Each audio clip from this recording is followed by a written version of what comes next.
Dans cette vidéo, on cherche à résoudre l'équation ln de x au carré plus x égale 0.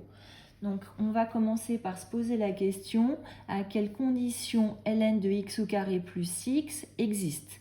Il faut d'abord que x au carré plus x soit strictement positif. On se retrouve ici avec une inéquation du second degré.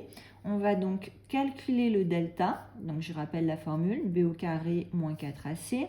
Ce qui fait ici pour B 1, donc 1 au carré moins 4 fois A, c'est 1, C, c'est 0. Donc le delta vaut 1. Comme il est strictement positif, on annonce 2 racines. On va chercher à déterminer ces 2 racines. Donc on va avoir x1 qui vaut moins B, moins racine carrée de delta sur 2A. Donc ici, le B, c'est 1, donc ça fait moins 1 moins racine carrée de 1 sur 2 fois 1. Donc ça nous donne moins 1, ça fait moins 2, divisé par 2, ça va donner moins 1. Et la seconde racine, x2, qui est égale à moins b plus racine carrée de delta sur 2a, qui va nous donner moins 1 plus racine carrée de 1 sur 2, ce qui va donner 0. On a donc deux racines qui sont moins 1 et 0. On s'intéresse au signe de x au carré plus x. Pour dresser le tableau de signes, il va falloir que j'aille regarder le signe du coefficient a. Ici, il vaut 1. Je rappelle qu'on est du signe de a à l'extérieur des racines et du signe de moins a entre les racines. Donc voilà le tableau de signes de x au carré plus x. Pour que ln de x au carré plus x existe, il faut que x au carré plus x soit strictement positif. Donc il faut que x appartienne à moins l'infini, moins 1 ouvert, union 0 ouvert, plus l'infini. Ça, c'est le domaine de définition. Maintenant, on va chercher à résoudre notre équation. Donc, on va chercher à se poser la question quand est-ce que ln de x au carré plus x est égal à 0. Alors, je suis satisfaite parce qu'à gauche, j'ai un ln. Par contre, à droite, j'aurais bien aimé exprimer mon membre de droite à l'aide de ln. Donc, je rappelle que 0, c'est ln de 1. Donc, ça revient à résoudre l'équation ln de x au carré plus x égale ln de 1.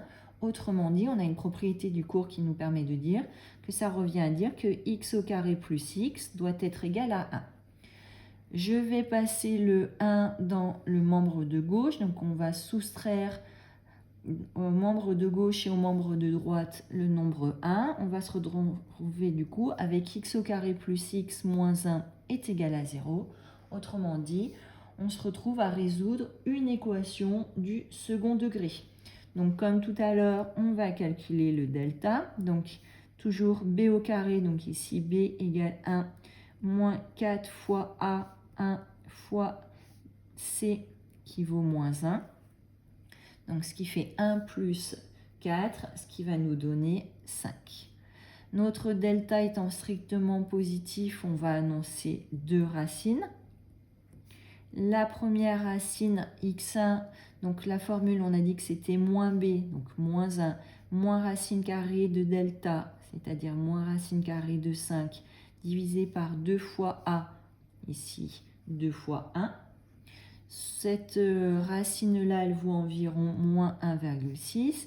Et la seconde racine, qui vaut moins b, donc moins 1 plus racine carrée de delta sur 2a, c'est-à-dire 2. Et celle-ci, elle vaut environ 0,6. A priori, notre équation a deux solutions. Il faut maintenant s'assurer que nos deux solutions, elles respectent la contrainte d'appartenir à l'ensemble D.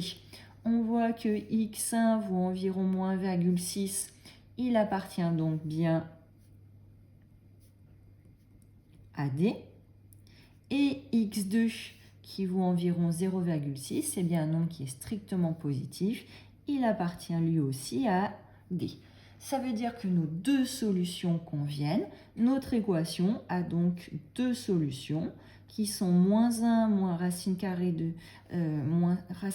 5 sur 2 pour la première, et pour la seconde, moins 1 plus racine carrée de 5 sur 2.